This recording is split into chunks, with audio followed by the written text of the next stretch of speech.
동북 지역의 인프라 구축 사업을 일본이 하고 있다는 거예요. 에? 일본? 예. 갑자기 일본은 왜 등장해요? 그렇죠. 뜬금없이. 이게 뜬금없죠. 네. 초등학교 건설 사업부터 시작해서요. 엄청난 사업들을 현장에서 일본이 지원해서 진행합니다. 재밌는 게 벚꽃 축제를 개최하는 지역이 있습니다. 벚꽃 축제? 예, 일본식의. 이 지역에서 일본의 문화적 주도권도 분명히 안착을 시키기 위해서 굉장히 노력을 합니다. 일본은 왜 이렇게 여기에 이렇게 정성을 많이 들이는 거예요? 인도 태평양 전략을 한국이 생각하는 것만큼 구체성이 떨어지게 생각하지 않습니다. 그리고 네. 훨씬 큰 그림에서 일본은 이미 접근하고 있습니다. 그러니까 이 지역에 있어서 일본이 하고 있는 투자 그리고 장기적인 정치적 포석 이런 것은 우리가 눈여겨볼 필요가 있습니다. 네.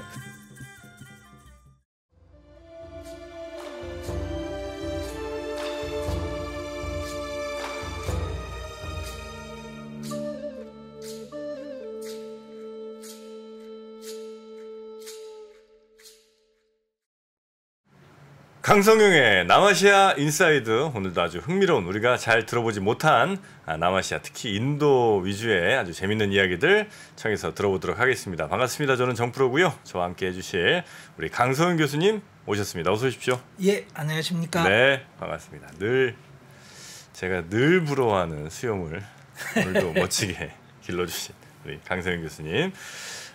우리 교수님은 인도 분들하고 인도 말로 힌두어라고 그러나요? 대화를 하세요? 저는 그 힌디어를 그러니까 전공을 한 건 아니고 네. 그리고 현대어를 전공을 한 건 아니니까 네.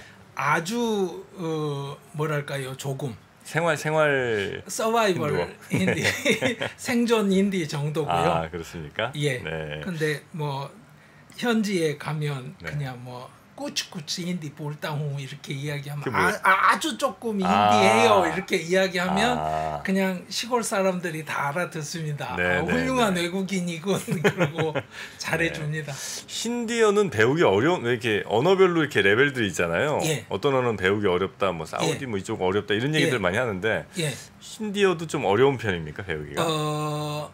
동남아시아 언어들에 비해서는 훨씬 시간이 많이 들고요. 시간 많이 들어요. 그리고 또 하나는 초반기에 학습자들이 어렵게 느끼는 것은 네. 데바나가리 문자를 익히는 거를 어렵게 생각합니다. 인도 문자를 처음 배워야 하니까요. 네. 그런데 이제 뭐 고전어를 하는 상스크리트한 고전어를 배우는 사람 입장에서는 네. 한 10분의 1 정도? 그러니까 이제 그런 거죠. 뭐 현대 이태리어나 그리스어를 하는 게 어느 정도 어렵습니까? 그러면 이제 고전 그리스나 고전 라틴어 하는 것이 훨씬 어렵습니다. 그렇겠죠. 이렇게 대답하듯이 예, 고전어보다는 훨씬 쉽습니다. 그렇습니까? 인도 여행 한번 가보고는 싶은데 이 영어로 대화는 좀 됩니까, 거기는? 예. 굉장히 오지에 가지 않는 한 영어로 웬만한 대화는 그렇습니까? 다 되고요. 그리고 또 하나는 버스 같은 거 탔을 때 네네. 제가 영어로 뭘 물어보면 이제 버스 기사님이 못 알아들으시잖아요. 네. 그러면 누군가 튀어나옵니다. 그래서 영어로 이제 외국인과 대화를 그게 무슨 이야기냐면 나 이 정도 되는 사람이야 이걸 이제 보여주는 거거든요. 네, 시내버스 안에서. 그런 거를 굉장히 잘 나서서 해주시는 편이군요, 인도는. 그렇죠. 우리 이제 그냥 뭐 다른 사람 일이니까 그냥 별로 이렇게 상관 안 하는 경우도 많은데 거기는 이제 나서서 이렇게 뭔가를 해주려고 하는 분들이 많군요. 예, 그렇습니다. 그래서 약간 조심해야 될 거는 길 물어볼 때 조심해야 됩니다. 왜요? 모른다고 대답하지 않습니다. 어떻게든 뭐래도 해주려고 하시는구나. 그러니까 정반대 방향을 서로 이야기하고요. 그러니까 10명에게 물어보면 각자 다른 방향을 막 이야기하는데 그 중에 한 5명은 모른다고 말을 해야 될 텐데 모른다고 말을 하는 것이 상대방에 대한 모욕이라거나 예의가 아니라고 생각을 합니다. 그러니까 그런 문화가 굉장히 다르죠. 그래요. 그래서 중요한 거는 이제 맨 끝에 꼭 저는 힌디어로 물어봅니다. 거기 알아? 이렇게. 그러면 이제 얼굴 표정이 딱 바뀝니다. 아, 우리랑은 우리는 왜 정확하게 알지 않으면 잘 그냥 대충 모른다고 하는 경우가 많은데 그거는 상대방을 좀 모욕한다는 느낌을 받으실 수도 있겠군요, 그분들은. 그렇죠. 그게 이제 문화의 차이죠. 네네네. 자, 인도 오늘도 이제 인도의 아주 재밌는 얘기들 좀 들려주실 텐데 특히 인도는 이제 중국이랑 별로 사이가 좀 안 좋은 건 많이 알고 있고요. 예. 그리고 이제 아마 중국과 그래도 많이 좀 부딪힐 만한 인도 동북 쪽은 계속해서 뭐 국경 분쟁 같은 것도 좀 이어지고 있는 거죠? 예, 그렇습니다. 예, 물리적 충돌로도 계속 좀 벌어집니까? 예, 그게 이제 2022년 12월에 그 아루나찰 프라데시 타왕 지역에서 중국군하고 인도군이 또 다시 몸싸움을 했습니다. 최근에 또 그랬어요? 예. 그래서 그게 이제 세계적으로 언론에 보도가 되었는데요. 이게 이제 지금 지도를 보시면 네. 중국과 접경 지역에서 이 서부 지역이 있고요. 북서부 지역이 있고 이쪽은 파키스탄, 중국 다 얽혀 있는 지역이고 네. 동북부 지역이 있죠. 그렇죠. 이번에 충돌이 일어난 곳은 바로 여기입니다. 지금 여기 타왕이라는 곳인데 이 서북부 지역과 동북부 지역은 맥락이 굉장히 많이 다릅니다. 네. 그래서 오늘은 동북부 지역만 말씀을 드리려고 합니다. 서북부는 뭐 파키스탄 뭐 이런 데랑 이제 접경 지역이고, 예, 예, 오른쪽이 이제 중국이랑 좀 이렇게 인도, 예, 부딪히는 지역. 예. 네. 그런데 여기에는 지금 네팔이 있고 네. 길쭉하게 그 옆으로 부탄이 있습니다. 음.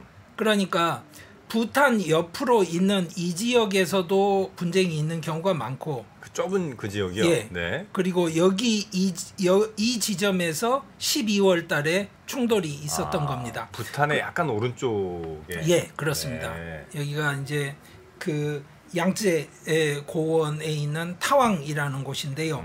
이 말씀을 드리려고 합니다.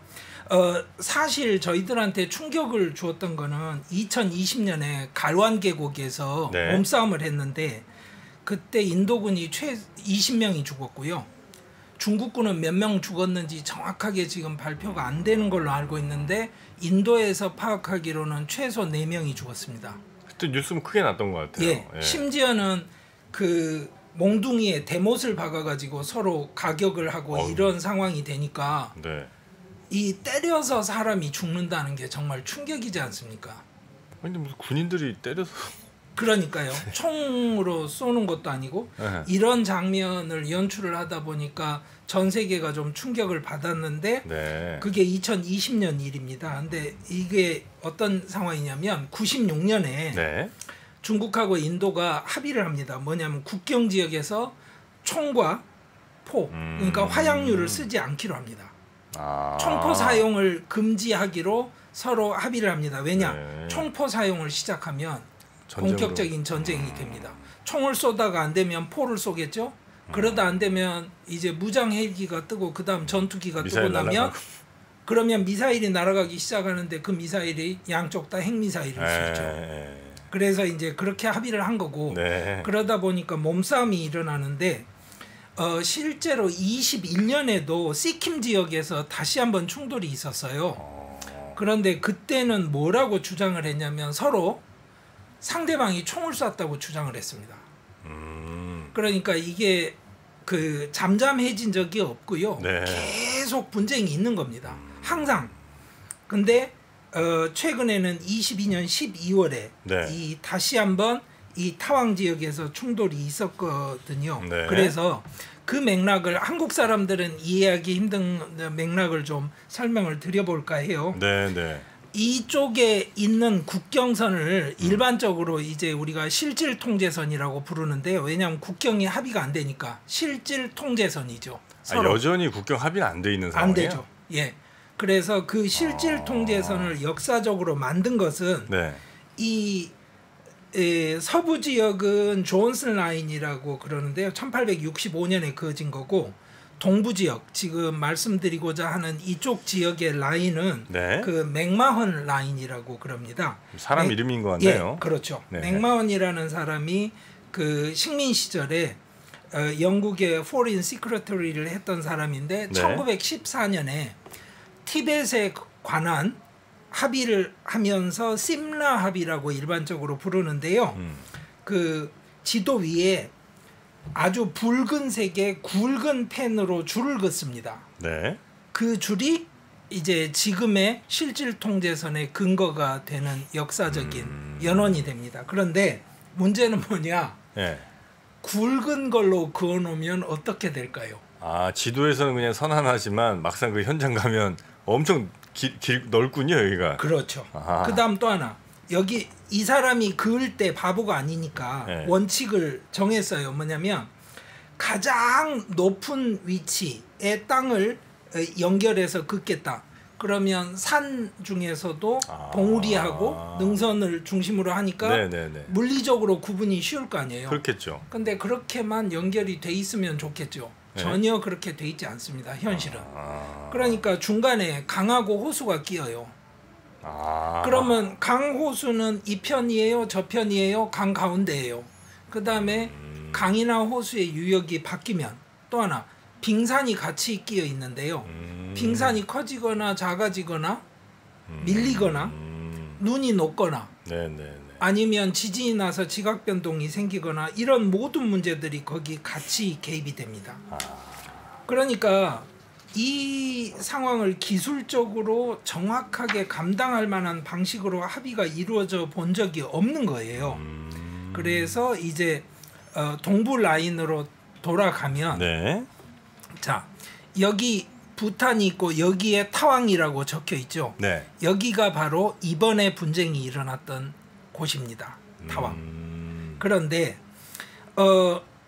이게 왜 굉장히 민감해지냐면 지금 중국이 티벳을 실효 지배하고 있다고 해야 되나요? 이게 이제 굉장히 어려운 문제죠. 왜 그러냐면 티벳 독립을 지지하는 사람들 입장에서는 중국이 티벳을 침략해서 지금 점유하고 있다고 말을 하고 전 세계 이제 불교도들이 대부분 또 달라이라마를 지지를 하고 하다 보니까 그런 여론이 많고 중국 입장에서는 무슨 소리냐 원래부터 중국 영토였다 이렇게 이야기를 하는데 이 지역 타왕이나 이쪽 지역 자체가 역사적으로 티벳의 일부였습니다. 그 말은 무슨 말이냐면 이쪽에 있는 양제 고원 자체를 인도가 점령을 한 것은 1986년이에요. 그런데 여기에서 점령을 해서 끝나는 게 아니라 역사적으로 이게 진짜로 티벳의 일부이고 만약에 티벳이 중국의 일부라고 한다면 중국 입장에서는 뭐라고 그러겠습니까? 우리 영토를 인도가 지금 불법 점유하고 있다. 돌려달라. 이게 그 다음 이야기는 그 다음 뭐겠습니까? 당연히 대만 같은 상황이 되는 거죠. 우리는 영토를 수복하겠다. 근데 하여튼 지역 자체가 아주 넓은 지역은 아닌 것 같은데 지도상으로 봐서 그렇겠습니다만 되게 뭐 작은 데 아니에요? 여기가 되게 중요한 지역인가요? 그렇죠. 그 질문이 항상 있게 되는데요. 아니 산꼭대기에 눈 내린 곳에 사람 살기도 힘든 곳에 그럴 것 같은데 뭘 그렇게 싸우고 뭐 아니 여기 무슨 천연가스 나나요? 무슨 원유가 나옵니까? 뭐 리튬 광산이 있어요? 이런 질문 하실 수 있는데 그 다음 사진을 한번 보시면 여기가 이제 타왕 지역을 지금 이 확대해서 보여드리는 거고요. 이 밑에 보시면 등고선을 대략 보실 수 있는데 이 지역을 보시면 고원지대입니다. 그러니까 무슨 말이냐면 높은데 고원지대니까 이 지역을 차지하면 이 남쪽 계곡으로 내려오는 루트뿐만 아니라 북쪽에 있는 다른 루트들까지도 쉽게 그 관찰을 하고 접근할 수 있다는 뜻이죠. 그리고 이 그림에서 보여지는 것이 무엇이냐면요. 또 하나 중국에서 오기가 훨씬 더 쉬운 지역이라는 거죠. 인도 쪽에서 들어가서 접근하기가 더 어려운 지역입니다. 이쪽이 인도 쪽이 훨씬 더 급경사라 그런가요? 산악도 많고요. 그래서 실제로는 겨울이 되면 단절이 돼서 교통이 아예 마비되는 그런 지역입니다. 인도에서 볼 때는. 그러다 보니까 인도 입장에서는 이게 이제 방어하기가 쉽지 않은 지역인 거죠. 네. 그러니까 이 계속 이어지는 여러 그 국경 분쟁 상황에서 네. 인도가 지금 시료 지배하고 있는 이 지역을 방어한다는 것 자체가 부담스러운 지역인데 여기서 충돌이 또 일어난 겁니다. 중국은 이 근처에다 계속 도로를 깔고 그러니까 인프라, 네. 그다음에 공항도 건설을 하고 그리고 정착촌도 만듭니다.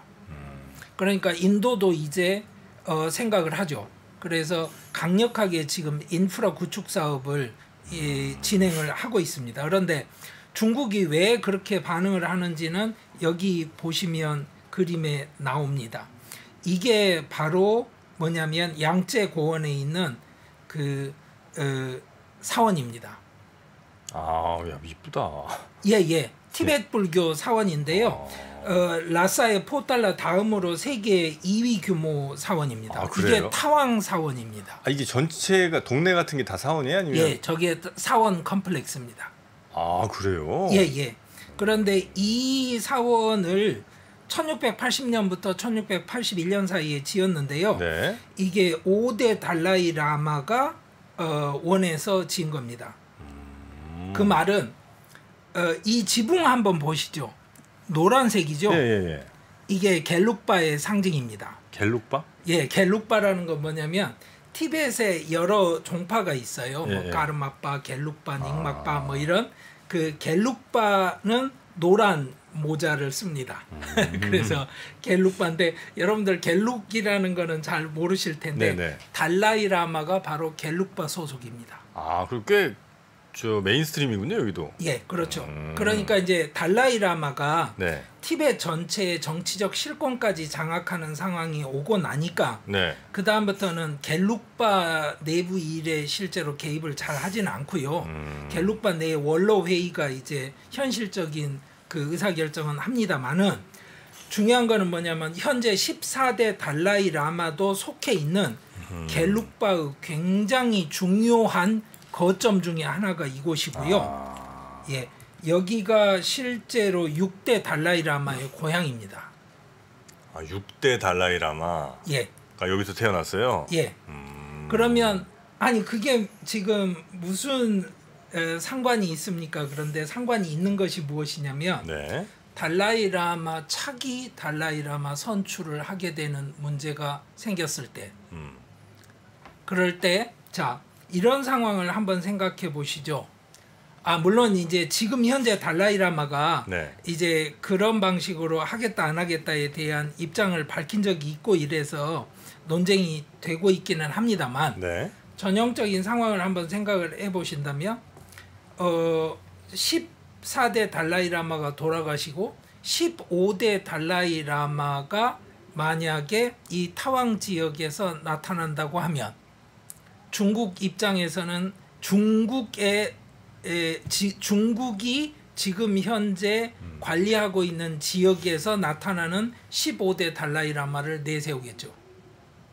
지금이 14대 현재 예. 현존하는 달라이 라마가 예. 아, 근데 다음 달라이 라마가 만약에 중국 땅에서 태어나느냐 예. 인도 땅에서 태어나는 요 문제가 좀 있는 거예요? 예, 그렇죠. 심각하죠. 왜 그러냐면 이게 워낙 정치적인 상징성을 갖는 인물인데다가 네. 겔룩바 전통 안에서 만약에 달라이 라마 후계자를 구하는 경우에 네. 그리고 또 하나 산악 지역이라서 네. 이 지역이 실제로 그렇게 통제가 잘 되진 않습니다. 그러니까 15대 달라이 라마가 중국 지금 관할 지역에서 태어나더라도 네. 이쪽으로 피신을 시켜서 이 사람이 15대 달라이 라마다라고 인정을 하는 상황이 왔을 때 네. 중국이 굉장히 불편하겠죠. 이 상황이 이미 벌어진 겁니다. 한번.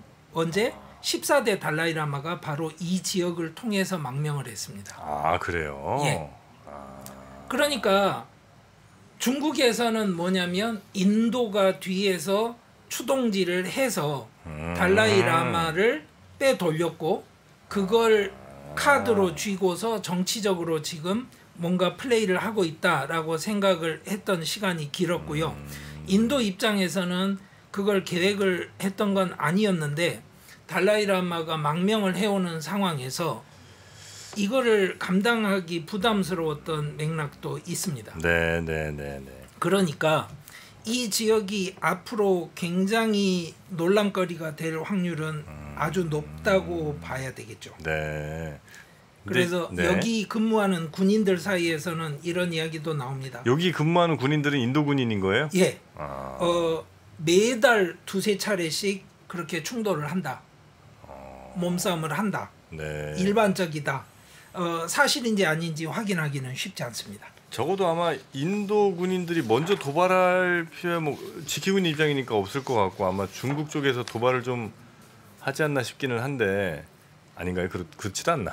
그게 네. 그렇게 쉽지가 않습니다. 아 그렇습니까? 일반적으로 우리는 서방 언론의 보도를 보기 때문에 항상 그렇게 생각을 하는데요. 네네. 예를 들어서 호수 주변이 있다고 해보죠. 네. 그러면 호수 건너편에 정착촌을 짓는다고 생각을 해보세요. 그러면 막아야 되겠죠. 그러니까 호수를 사이에 두고 양쪽이 이제 대치하는 상황인가요? 예. 예. 그러면 자 호수 가운데가 라인인지 아니면 호수까지는 인도 땅인지 중국 땅인지 서로 주장이 다를 것 아닙니까? 그런데 호수에 접해서 도로를 깐다거나 아니면 정착촌을 건설한다거나 이런 상황이 되면 서로 너무 부담이죠.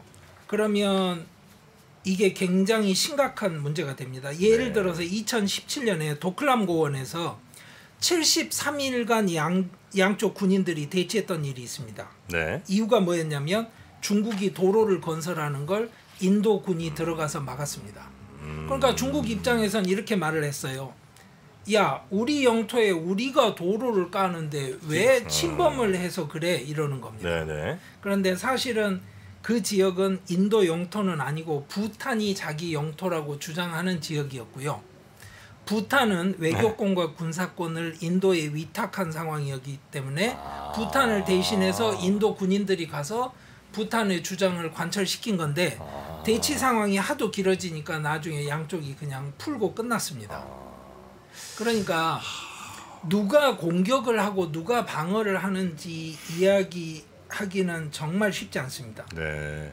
이 지역이 그다지 간단하지 않은 게 또 하나 어떤 일이 있었냐면요. 네. 실제로 인도하고 중국이 62년에 전쟁을 할 때도 네네네. 서쪽하고 동북 쪽에서 양쪽에서 치고 내려왔거든요. 네. 그럴 때 그 전에 인도는 전쟁까지는 안 갈 거라고 생각을 했는데 중국이 이런 제안을 한 적이 있습니다. 동북 쪽에 있는 이쪽을 중국에게 달라. 그러면 서북 쪽에 지금 중국이 차지하고 있는 지역을 인도에게 줄 테다. 딜을 제안을 한 적도 있습니다. 네. 그러니까 이 지역이 아니 서북 쪽을 떼줄 만큼 그렇게 중요한 지역인가? 라고 생각을 하시면 이야기가 확 달라집니다. 그래서 아까 지도 보시면 이 앞쪽으로 브라흐마푸트라라는 강이 지나고 있는 게 보입니다. 브라흐마푸트라. 예, 브라흐마푸트라 강. 네. 이 강이 여기서 발원을 합니다. 그러니까 여기에 댐을 지어서 여러 뭐 수력 발전을 하고 기타 등등을 할 수 있는데 낙차가 크니까요. 인도 입장에서는 어떻게 받아들이냐면 우리나라에서 그 북한하고 문제 있었을 때 맨날 했던 이야기처럼 그 댐을 폭파시켜서 우리를 공격하는 거 아니냐. 평화의 댐? 예. 그런 식의 물론 그 당시에 좀 어처구니 없는 일을 했죠. 예. 어쨌거나 이런 것도 있고요. 또 하나는 지금 수자원을 두고 국제적으로 분쟁 가능성이 굉장히 높은데요. 동남아시아까지 다. 뭐 그렇겠죠. 그런데 대부분의 세계적인 큰 강, 아시아에 있는 큰 강들이 어디서 발원하냐면 바로 이 티베트 고원 지역에서 발원을 합니다. 그러니까 중국 입장에서는 이 지역의 중요성을 그렇게 만만하게 볼 수 있는 게 아닌 겁니다. 그러네요. 그런데 인도 입장에서 여기에 더 예민하게 반응하는 건 이 지도를 보시면 이해가 되실 겁니다. 네.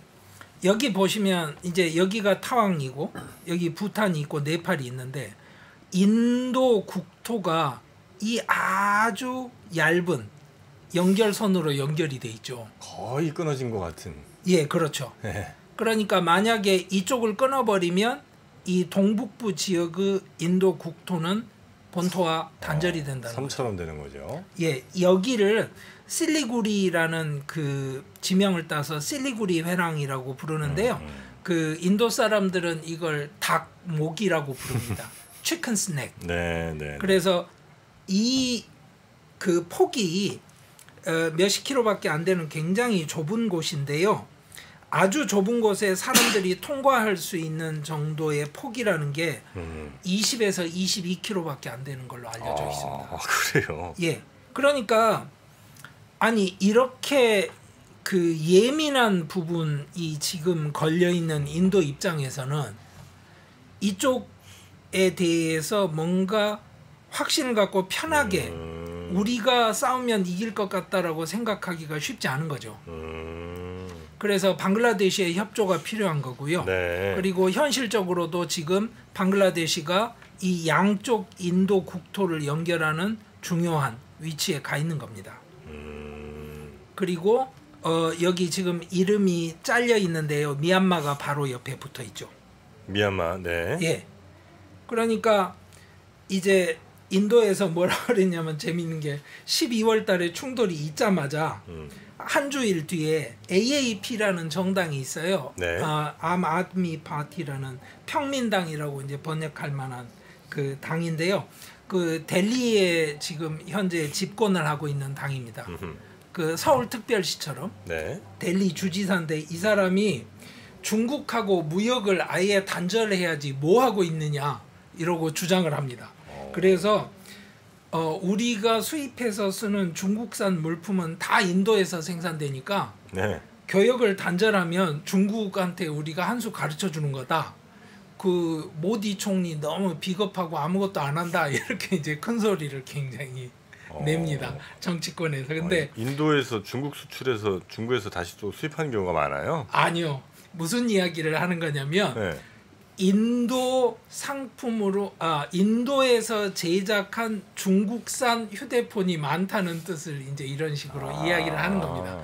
그러니까 삼성전자에서 휴대전화기를 만들더라도 인도에서 제작을 하면 메이드 인 인디아 아닙니까? 네네네. 그런데 당연히 상품 자체는 삼성 휴대폰이 네네. 되는 거죠. 이 상황을 염두에 두고 이야기를 하는 겁니다. 그래서 우리가 중국하고 아예 단절을 해버리면 우리를 건드렸을 때 중국이 얼마나 어려워지는지를 경험을 하게 될 거고 우리나라는 엄청난 일자리 창출까지 하게 될 거다 이런 식의 그 언급을 많이 날립니다. 이 사람이 시민운동가 출신이긴 한데요. 전형적인 파퓰리스트 정치인입니다. 그런 거 같네요. 예. 네. 근데 이 파퓰리스트를 다루기가 굉장히 힘듭니다. 왜 힘드냐면 지금 현재 집권당 BJP도 그 라인을 따르고 있거든요. 네. 파퓰리즘. 그러다 보니까 양쪽이 부딪히면 좀 어려워지죠. 그래서 제가 그 다음 데이터를 좀 보여드릴게요. 2020년에 갈완에서 수십 명이 죽는 무장 충돌이 있었고요. 네. 자, 22년에 지금 타왕에서 충돌을 했습니다. 이 사이에 인도가 중국에서 수입한 액수는 2배로 늘어났습니다. 그 다음에 자 가로안과 타왕 충돌 사이에서 인도 대중국 수출은 이렇게 줄어들었습니다. 인도가 중국으로 수출하는 건 이렇게 줄어들었고. 예. 그러면 무역 적자는 항상 뭐 인도에게 짐이 되고 있죠. 그 상황을 보시면 자 갈완 사태 이후에 타왕까지 올 때 대중국 무역 적자가 2.5배가 됐습니다. 그러면 인도가 중국하고 교역을 끊으면 인도가 행복할 것이냐? 이건 마치 한국이 일본하고 오랫동안 무역 적자를 겪으면서 했던 뭐 고민하고 똑같은 겁니다. 네. 끊는다고 해서 그렇게 쉽게 되는 게 아니죠. 왜냐? 인도의 산업들이 다 정지될 거니까요. 그래서 다른 예를 하나 들자면 그 아시아 인프라 투자은행이라는 게 있습니다. 중국 주도로 만들어낸 AADB인가 그거? 예. AIIB인가? 그렇죠. AIIB인데 예. 그 최대 수혜국이 제일 많은 지원을 받은 나라가 인도입니다. 네. 그리고 또 하나 최근에 한국 언론에서 굉장히 크게 보도했던 것 중에 하나가 미군과 합동 군사훈련을 하는 거였거든요. 네네. 인도가. 그런데 중국하고 인도가 합동 군사훈련도 한다는 것을 아는 사람은 많지 않습니다. 중국, 인도가 합동 군사훈련을 해요? 예, 하죠. 당연히. 여기서 이렇게 싸우는데도? 예, 그렇죠. 이거는 이 일이고 또 국가적으로 해야 될 일은 있는 거죠. 아, 그래요? 예. 그리고 군사 교류 차원에서도 독도 문제가 심각하긴 하지만 네. 그 해양 경찰들끼리는 서로 그 행사도 하고 교류도 하고 하지 않습니까? 네. 그래서 실제로 뭐 그 이제 어로권이 정해져 있는 영역을 넘어선 배가 있을 때 서로 이렇게 해양 경찰들끼리는 서로 잘 이야기를 해서 협조해가면서 문제를 해결하고 현장에서 한단 말입니다. 네. 그러니까 군사 교류 자체를 막는 것은 그냥 멍청한 짓이죠. 뭐 그렇긴 하죠. 네. 양쪽 다 생각을 해야 되는 게 뭐냐면 결론입니다만 잃을 것이 너무나 많습니다. 양쪽이 실질적인 무력 충돌 상황으로 갔을 때는 네. 감당을 할 수가 없죠. 그래서 이제 모디 총리 같은 경우도 전형적으로요. 군사적으로 직접 대응을 하기보다는 그 정치적인 수사, 뭐 표현 이런 걸로 그냥 대충 넘어갑니다. 전형적으로 2014년 선거 과정에서 모디가 무슨 주장을 하냐면 자기 가슴 둘레가 56인치다 이런 얘기를 해요. 그게 푸틴 대통령이 그 우통 벗고 뭐 곰하고 뭐 싸웠다는 둥 뭐 이런 식의 사진들 자꾸 내보내는 거랑 똑같은 방식이거든요. 강한 지도자니까 네. 중국이 감히 넘보지 못할 거야 이런 식의 이야기들. 네. 그래서 아주 재밌는 게 뭐냐면요. 인도 사람들의 70%는 인도가 중국군을 물리칠 수 있다고 생각합니다. 군사력으로 하면 중국이 훨씬 우위에 있지 않아요? 그렇죠. 아니 사실 군사력이라는 게 뭐냐면 제조업 기반이 뒷받침되지 않으면 군사 무기를 갖출 수가 없지 않습니까? 그렇죠. 그리고 또 하나 우크라이나 전쟁 때 또 확인이 된 겁니다만 중요한 거는 보급이죠. 그렇죠. 물류, 네. 보급. 그런 면에서 인프라 스트럭처를 그 산악 지역까지 어느 쪽이 잘 갖추고 있느냐? 당연히 중국이 훨씬 더 잘 갖추고 있습니다. 네. 그러니까 인도가 그 한계를 모르는 게 아니죠. 그러니까 이제 인도 입장에서는 정말 실리 외교를 계속 해가야 되는 상황에서 네. 중국하고 걸끄러워지는 게 여러모로 잃을 게 많으니까 전형적인 예가 뭐냐면 우크라이나 전쟁 전에 인도가 러시아에서 수입하는 원유 비중이 1%였다가 지금은 20% 넘어갑니다. 그리고 미국이 아주 싫어하는 나라 이란하고도 그 같이 협력을 많이 합니다. 네. 그리고 당연히 뭐 미얀마하고도 여러 가지를 하고요. 심지어는 커트 캠벨이 그런 이야기를 한 적이 있어요. 쿼드 정상회담을 해가지고 뭔가 그 군사 협력까지 확장을 하려고 했었는데 인도가 통 미적거리는 바람에 잘 안 되고 있다 이런 이야기. 네. 그러니까 인도는 국내적으로는 물론 정치적인 수사로 넘어가고 있지만 외교 노선에 있어서도 굉장히 강한 갈등 구조를 만들고 싶어 하지는 않습니다. 그러다 보니까 이제 전문가들은 네. 뭐냐면 야 그러면 인도 군대가 실제로 전쟁을 할 능력이 있냐? 그리고 현대전에 적응이 되어 있냐? 그 인도의 방산에 관한 이야기는 정말 그 무슨 코미디 프로그램 같은 이야기거든요. 아, 그래요? 예, 어처구니 없는 비극의 연속입니다. 그냥. 인도 이제 오토바이 부대 유명하잖아요. 예. 그런데 재미있는 게 이런 겁니다. 고산 지역에 가면 네. 웬만한 모터들이 작동이 잘 안 됩니다. 아, 그래서 오토바이 부대가 있는 거예요? 그러면 생각해 보십시오. 자, 고산 지역에 가서 산소가 부족하면 네. 사실은 뭐냐면 오토바이 같은 엔진들이 작동이 되느냐. 고산이 많이 심해지면요. 네. 심지어는 일반적인 보통 헬리콥터도 접근을 못합니다. 아주 심한 곳은 특수 헬리콥터가 가야 되고요. 그래서 필요한 게 바로 고산 전용 경전차가 필요합니다. 경전차? 예. 그러니까 중장갑 전차가 아니라 경전차인데 네. 터보 엔진이 붙어있는, 공기를 압축시켜서 엔진에 집어넣을 수 있는 이런 모든 기술들, 뭐 무기들 이런 거는 사실은 인도가 제대로 갖추고 있지 못한 것들이죠. 그래서 이제 인도가 일부 한국 방산업계의 고객이 되고 하는 맥락이 있는 겁니다. 그런데 네. 여기서 의외로 우리가 봐야 될 대목이 있습니다. 그게 바로 뭐냐면 이쪽 동북 지역의 인프라 구축 사업을 일본이 하고 있다는 거예요. 네? 일본? 예. 갑자기 일본은 왜 등장해요? 그렇죠. 뜬금없이. 이게 뜬금없죠. 네. 아까 보여드렸다시피 실리구리 회랑을 지나서 이 동북부 지역이라는 게 인도가 감당하기 참 쉽지 않은데 여기 인프라가 있지 않으면 중국과 대결을 할 수 없지 않습니까? 네.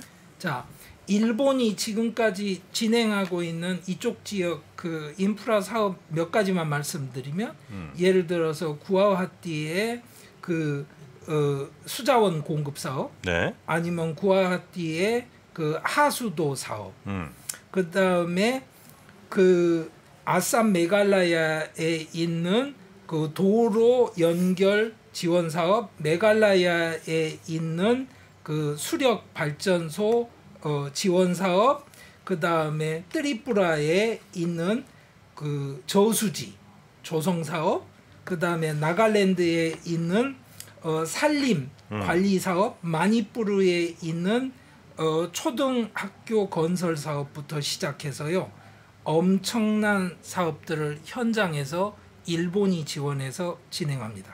현재? 예. 일부는 완료했고요. 예를 들어서 이런 것도 있습니다. 지카라고 그러는데요. 네. 일본 국제협력기구인데요. 네. 여기가 20만 6천 달러 차관을 지원해서 그 두부리하고 풀바리 사이를 잇는 교량을 지금 짓고 있어요. 네. 26년하고 27년 사이에 완공 예정인데 19km 교량입니다. 이게 이걸 계획할 때까지만 해도 인도 최대 길이 다리라고 그랬는데요. 네. 지금은 2위가 됐습니다. 왜냐하면 뭄바이에 그 트랜스 하버 링크라는 다리가 생기면서 그렇게 됐는데, 아까 브라흐마푸트라 강 보셨죠? 네. 그 브라흐마푸트라 강 위로 다리를 놓는 것도 일본이 지금 지원하고 있는 겁니다. 아니, 일본은 왜 이렇게 여기에 이렇게 정성을 많이 들이는 거예요? 거기에 대해서 네. 그냥 정답은 이런 겁니다. 제가 아는 한의 답은 인도 태평양 전략을 한국이 생각하는 것만큼 그렇게 뭐랄까요, 구체성이 떨어지게 생각하지 않습니다. 그리고 네. 훨씬 큰 그림에서 일본은 이미 접근하고 있습니다. 언제부터 일본이 이렇게 들어온 거예요? 오래됐습니다. 아, 그래요? 예. 그런데 그 역사적인 배경부터 말씀을 드릴게요. 네. 우리는 인도 독립운동 그러면 간디를 생각합니다. 네. 그래서 지팡이 들고 우리 소금 캐러 갈 거야 뭐 이렇게 가는 뭐 이런 거 있잖아요. 네. 그런데 한번 우리 일제시대도 한번 생각해 보시죠. 한국에서 자 민족 문화 보존, 한글 운동 이런 것만 했나요? 독립운동 하는 사람들이? 아니죠. 가서 폭탄도 까고 무력으로도 해야죠. 무력으로도 했죠. 그럼 인도에는 야 말도 안 되는 소금 캐러 다니고 이런 짓 하지 마라, 우리 총 들고 싸워야 된다는 사람들 없었을까요? 당연히 있으셨겠죠. 그렇죠. 네. 그렇습니다. 그거를 우리가 요즘 못 보게 된 겁니다. 왜 그러냐면 워낙 이미지가 강해진 거예요. 즉 내셔널 콩그레스에서 콩그레스 안에서 간디 같은 온건파가 강경파를 완전히 눌러버린 겁니다. 영국 입장에서는 온건파가 강경파를 누르는 상황이 훨씬 좋죠. 강경파들 총 들고 싸우자는 입장에서 볼 때 온건파들은 너무 비겁한 거예요. 왜? 보세요. 1차 대전, 2차 대전 때 인도 젊은이들한테 야 영국을 위해 나가서 싸워 이러고서 그 용병으로 파병했지 않습니까? 네네. 아니 식민 지배자들을 위해서 나가서 싸워라 이런 이야기 하는 사람들을 그 강경파들 입장에서 보기에는 네. 독립운동가라고 할 수 있겠어요? 가만두기 힘든데. 그렇죠. 네. 그 대표적인 인물이 바로 누구냐면 수바시 찬드라 보스라는 인물입니다. 수바시 찬드라 보스. 예. 그래서 벵갈 지역 네. 그리고 인도에 가면 아직도 수바시 찬드라 보스를 정말 근현대의 걸출한 인물로 생각하는 인도 사람들이 아주 많습니다. 이 수바시 찬드라 보스가 1942년 9월 1일에 공식적으로 인디언 내셔널 아미라는 것을 이제 그 세워서 초창기에 인디언 내셔널 아미를 세운 것은 보스가 아니고 다른 사람들이 세웠는데 하여튼 그렇게 해서 이제 그 동북부 지역하고 미얀마에서 싸우는데요. 네. 여기에 한 가지 함정이 있습니다.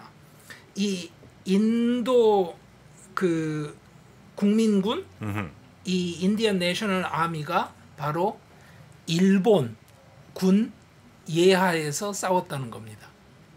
일본군 아대에서 예. 그때 그 전통이 지금까지 남아 있는 거예요? 그 연결선이 있습니다.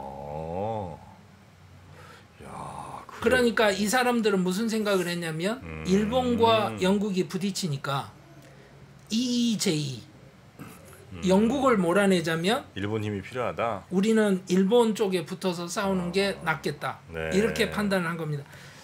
이 수바시 찬드라 보스가 국내에서도 상당한 지지 기반을 갖고 실제로 콩그레스 안에서 간디를 중심으로 한 온건파들이 네. 투표에서 질 뻔한 적도 여러 번 있었고요.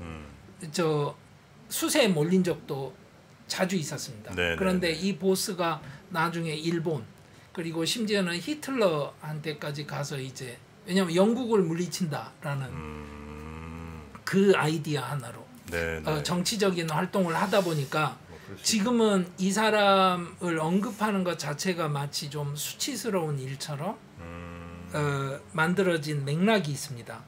그러다 보니까 역사에서도 크게 가르치지를 않고요. 그리고 특히 우리들에게는 잘 알려져 있지 않고요. 네. 이 커넥션을 한번 생각을 해보시면 인도 동북부와 미얀마 지역에서 네. 인도 사람들이 자진해서 우리는 일본 군 예하에서 싸우겠습니다. 이렇게 들어왔을 때 일본 입장이 어땠을까요? 뭐 일본은야 해피했겠죠. 예. 그리고 그 역사적인 배경이 일부는 남아 있는 겁니다. 그런데 자, 큰 틀에서 보자면 인도 태평양 전략이라는 것 자체가 조금은 구체성이 떨어지는데요. 네. 제가 알기로는 인도양과 태평양을 연결시켜서 정치 이론으로 언급을 처음 한 사람은 독일 사람이고요. 네. 우리가 지금 아는 방식의 대중국 봉쇄 전략으로 인도 태평양 전략을 좀 구체화시키고 밀어붙인 것은 일본 쪽이었던 걸로 제가 알고 있습니다. 그러면 자, 일본 입장에서 중국을 막을 때 말입니다. 네. 여기 이 위치를 보시면 미얀마로 들어가는 그렇죠? 동남아시아로 들어가는 중요한 요충지이고 방글라데시가 있고 부탄, 네팔이 있는 지역이란 말입니다. 네. 여기에서 일본이 본연의 역할을 하는 것 자체가 정치적으로는 아시아의 패권을 두고 중국 봉쇄의 역할을 일본이 해내는 그 모습을 만들어내는 맥락이 있는 겁니다. 여기 보시면 이제 여러 주들이 여기 나뉘어 있는 걸 보실 수 있습니다. 그러니까 약간 한국 사람들 입장에서는 의외인데요. 일본은 우리와 다른 방식의 구체성을 가지고 인도 태평양 전략을 추구를 하고 있었다고 생각을 해야 됩니다. 여기에서도 굉장히 큰 문제들이 있었습니다. 어떤 거냐면요. 대부분 산악지역입니다. 네. 산악지역은 특징이 뭐냐면 그 고립돼서 살아요. 네. 다른 쪽으로 넘어갈 일이 없지 않습니까? 그렇겠죠. 그러다 보니까 이게 다른 지역에 대해서 다른 사람들에 대해서 개방적이지 않습니다. 그래서 이 사람들 자체가 뭐냐면 Protected Area Permit이라거나 뭐 Restricted Area Permit이라거나 이래가지고요. 이 지역에 들어오려면 인도 중앙정부에서 허가받는 거 말고 우리한테 허가를 따로 받아. 따로 돈을 내. 따로 비자 받아. 뭐 이런 걸 자꾸 합니다. 네. 그러니까 현지에 가서 일본인들이 일을 하기도 쉽지가 않습니다. 두 번째는 뭐냐? 벵골만에서 올라오는 증기 때문에 여기에 굉장히 강수량이 많은 지역입니다. 산에 부딪히지 않습니까? 그래서 유명한 차 산지가 여기 있는 겁니다. 다르질링 같은 데가. 다슬링? 예. 그래서 이 지역에서 실제로 인프라 공사를 한다는 게 굉장히 어렵습니다. 네네. 산사태도 많고요. 고산지대 위험성이 항상 있고요. 그런데 여기를 또 이제 어렵게 하는 거는 현지 정치 판도 네. 그리고 사람들의 태도 이런 것까지도 있는 거죠. 근데 재밌는 것은 이런 겁니다. 일본이 IRIS 프로그램이라고 해가지고요. 네. 동북 인도 학생들이 원하는 경우에 일본 유학을 갈 수 있는 지원 프로그램까지 만들어서 시행을 하고 있고요. 이 지역의 학생들이 원하면 일본에 보내서 학교 공부도 할 수 있다고요? 예, 장학금 주는 프로그램이 있는 거죠. 그냥 손만 들면 보내주는 건 아니고 당연히 이제 시험 치고 뭐 하겠지만요. 네. 또 하나는 이 지역에 재밌는 게 벚꽃 축제를 개최하는 지역이 있습니다. 벚꽃 축제? 예, 일본식의. 그래요? 예. 그러니까 이제 일본은 뭐냐면 이 지역에서 일본의 문화적 주도권도 분명히 안착을 시키기 위해서 굉장히 노력을 합니다. 그러니까 그러면 미얀마하고 방글라데시에는 뭐 안 합니까? 그러면 방글라데시하고 미얀마에 일본이 투자를 굉장히 많이 했었습니다. 미얀마는 지금 이제 정치적으로 문제가 돼서 좀 어려움이 있는데요. 얼마 전입니다. 2022년 12월 28일에 방글라데시에 굉장히 큰 일이 있었습니다. 뭐냐? 수도 다카의 첫 지하철이 개통됐습니다. 그래요? 예. 그 다카 그러면 상상이 안 되지 않습니까? 네. 모든 것이 뒤엉켜서 앞으로 못 나가는 거기에 지하철이 생겼으니까 사람들이 얼마나 감동을 했겠습니까? 네. 그래서 일본 기술로? 예, 일본의 지원으로. 그래서 이 차관을 일본이 제공했습니다. 그러니까 이 지역에 있어서 일본이 하고 있는 투자 그리고 장기적인 정치적 포석 이런 것은 우리가 눈여겨볼 필요가 있습니다. 네. 그런데 하나는 또 중요한 대목이 있습니다. 네. 방금 제가 타왕 지역에서 군사 충돌이 있었다고 그랬잖아요. 네. 그 주가 아루나찰 프라데시 주입니다. 이 아루나찰 프라데시에는 일본이 투자를 하지 않습니다. 왜요? 중국이 영유권을 주장하고 있잖아요. 자칫 잘못하면 이게 예. 좀 갈등이 무력 충돌의 어떤 장소가 될 수도 있고. 예. 네. 그러니까 무슨 말이냐면 아루나찰 프라데시에 직접 투자를 하지는 않는다는 거죠. 하지만 그 아래 있는 다른 지역에 아까 말씀드린 구와하티부터 시작해서 나갈랜드, 마니푸르 이 모든 지역에 적극적으로 지원하고 투자를 하고 있는 겁니다. 굉장히 그 재미있는 정치적인 구도가 인도 동북 지역에서 벌어지고 있는 겁니다. 일본이 인도 동북 쪽에 어마어마한 투자를 이미 조용히 벌써 이제 했다. 여러 해 동안 지금 하고 있다. 예. 그리고 이제 그 지역은 인도는 굉장히 이제 좀 한편으로는 불안하고 한편은 반드시 지켜야 된다는 그런 마음이 좀 있는 그런 동네일 수밖에 없고요. 그렇죠. 중국이랑 아직까지는 뭐 이렇게 크게 총 쏘고 뭐 이런 부딪힘은 없긴 합니다만 이런 뭐 작은 몸싸움들도 얼마든지 또 크게 번지자면 번질 수 있는 거니까. 그렇죠. 그건 좀 저희가 잘 유의해서 좀 봐야 되겠네요. 예. 네. 그래서 저희들은 일반적으로 인도가 영유권을 자기 영토라고 주장하는 곳에 대해서 주로 그 대만 문제에 집중을 하지 않습니까? 네.